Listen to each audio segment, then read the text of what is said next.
Welcome to the Game of Risk, everyone. I am your host, OliveXC, a top grandmaster in this game.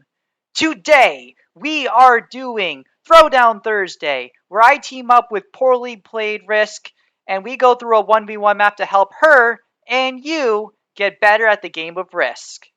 Poorly played Risk, do you want to introduce yourself? Yeah, thanks, Olive. This is Mallory, and I'm a baby grandmaster in this game. Yes, and you got your own channel as well. Yep. So today we'll be using the Boston map and telling you about how to 1v1 on this map right here. So as the game loads and I pull up the settings right here, we can see that there are 120 seconds, normally 60 seconds. We're doing 120 because this is a tutorial video. Expert AI, progressive, balance splits, alliance is off, fog on, blizzard's on. The bonuses include Alston Brighton, a +2, Charleston, a +2, East Boston, a +3, Downtown, a +3, the Fens, a +5, Waterfront, a +5, Harbor Islands, a +5, Dorchester, a +10, West Roxbury, a +5, Jamaica Plains, +5, and Roxbury, a +7. So big continents for big plays right here. So you can see Poorly Played Risk made her first choice. So she picked a great territory in Alston Brighton. And why do you select that one? So this map has 3 2-for-2s, which means your first picks are always going to be there, and 2 of those, it's like a hard corner. Yep, yep. And I forced you to pick the opening. Yes, that's correct. The key thing to keep in mind, like here, is that I'll bring up this territory disconnection map right here. So this map right here shows you how connected the territories and the territories are connected towards each other. The lower the number, the more disconnected a territory. The higher the number, the more connected. And the colors show how connected that specific territory is. So Mallory's territory, Brighton, is a red 2. That's because it's only connected to one territory, Alston. And Alston's only connected to one other territory besides Brighton, which is Fenway Kenmore. Therefore, Brighton's number is a 2. Since it's less than the 5, Mallory's choice is the best one to pick as player 1. If I don't select Alston, Mallory will select it and she'll get a bonus. In general, you don't want to give your opponent bonuses, otherwise they'll get a significant advantage. So I will select Alston. Now Mallory will make a next choice. She chose the neck. Again, it's a 2, because again, it's the most disconnected territory. And if I don't take this territory here, the 7, Mallory will take it and she'll get a bonus. So I take this one. Now Mallory goes again. Eagle Hill. The blizzards here are very, very impactful because if this 7 is now a blizzard, therefore this 8, this is a 2 territory region. If I don't select Paris Street, Mallory will selected, giving herself a strong bonus. And again, West Boston City. I have to take East Boston City, or again, Mallory gets a strong bonus. Such a jerk. I know. I look at what I just did to you right off the bat there. Going first, going first this time is really doing me a lot of wonders. Yeah. As you can see on this map, the first 3 or 4 picks will be those territories. If this air territory is not a blizzard, if someone selects Eagle Hill, and the other person will probably select this 7 territory right here. Now Mallory selected Brewster Islands. Why did you select this one? That is also a completely hard corner. So on the disconnect map, I see that it's a red 2. Yep. But so there's a lot of theory. Taking hard corners is really important. There's a lot of theory about where are the best territories to select. Some very good options would include the one you did right there because it's the most disconnected. Within the West Roxbury region, Hyde Park is a very strong pick because it allows you to control the left side of the board. On the waterfront area, Central South Boston is a very, very strong pick of its disconnected nature. And then finally, the Fens, we see Back Bay is a very, very a strong pick. I'm going to select Back Bay. And do you know why this is the best pick? Yes, because no matter what I pick, I am trapped then. Yep. So if I pick Fenway...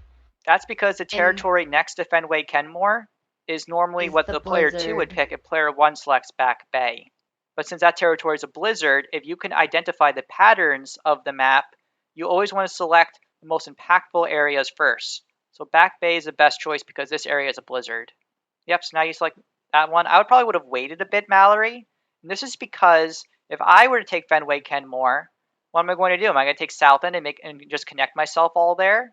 The South End, if I look at the territory next Mm. map, is a super red 19. It's connected to everything.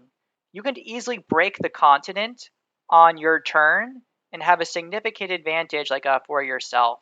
As player 1, it's not the end of the world if you give player 2 a continent because you can break it the first turn, although it's generally not ideal. But in this case, you don't always have to react right away. Mm. I sometimes forget to take territory in a continent.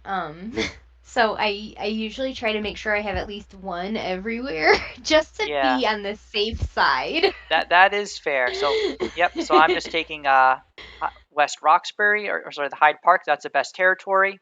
Poorly played risk took the 9, which is the second best territory. I'm going to continue taking the best ones. So Central South. I don't. Geez, territory name. Central South Boston. Now which one will you select? Yes. So interesting thing that poorly played risk did here. Normally, City Point's the best area because it's the lowest number.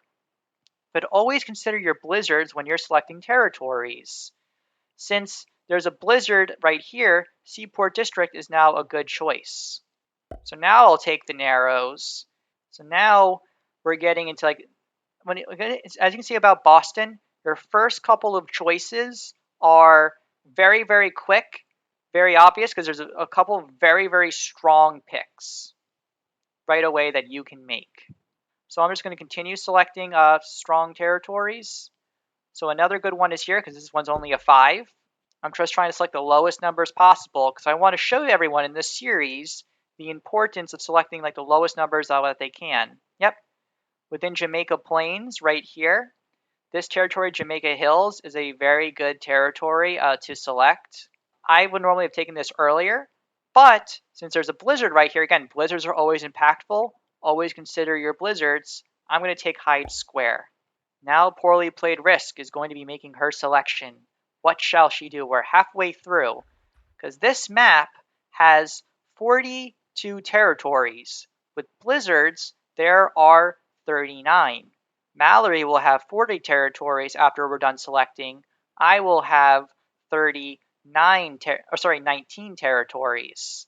And the reason why this is a very good, well-balanced map is because Mallory will get +6 on her turn for having more 18 territories plus the initial 3.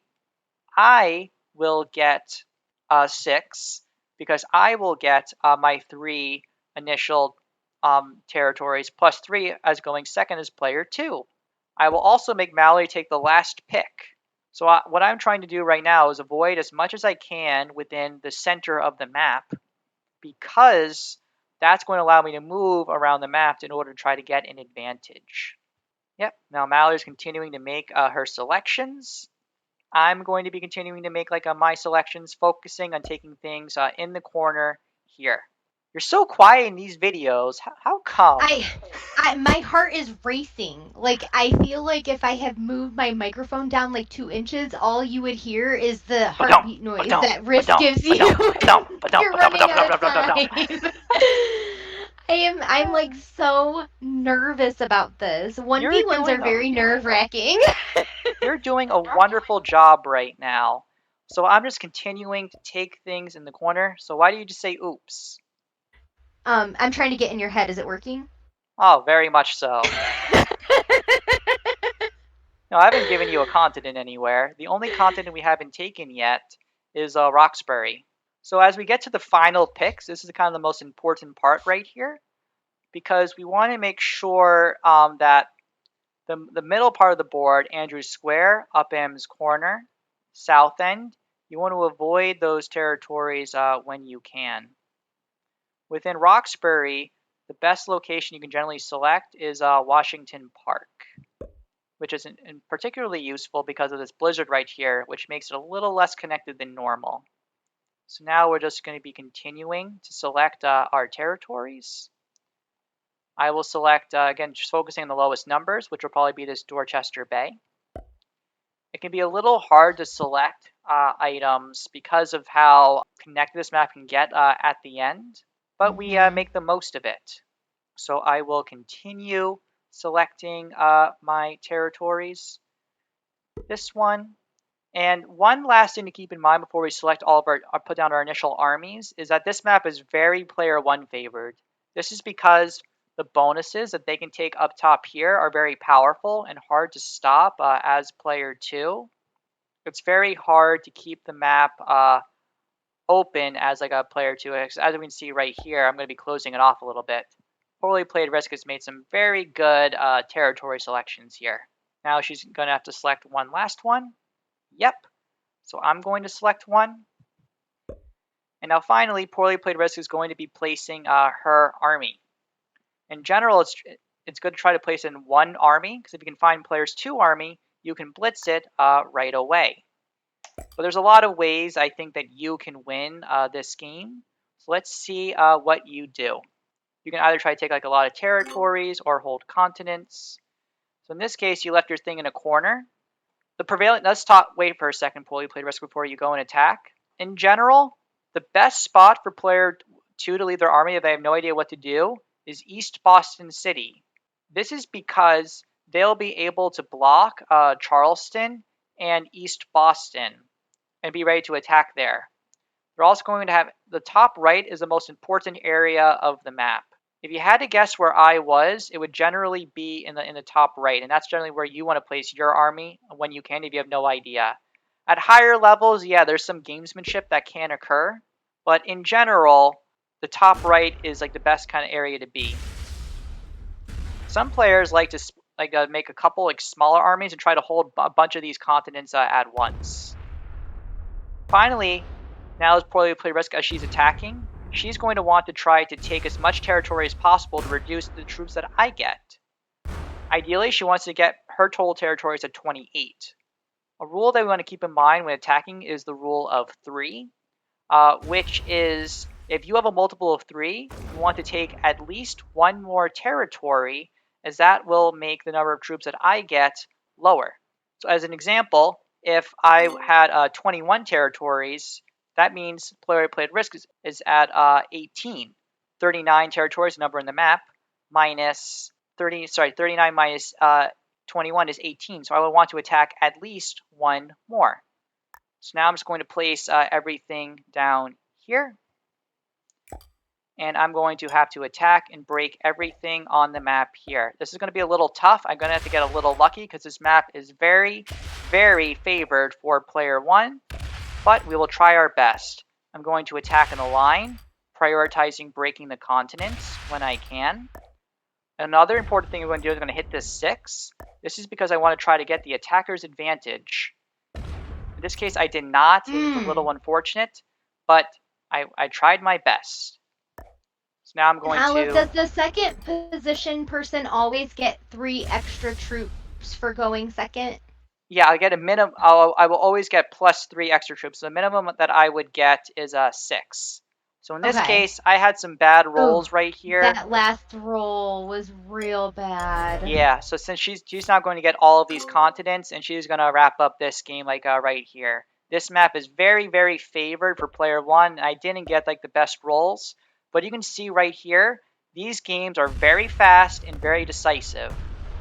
And that's going to be a wrap.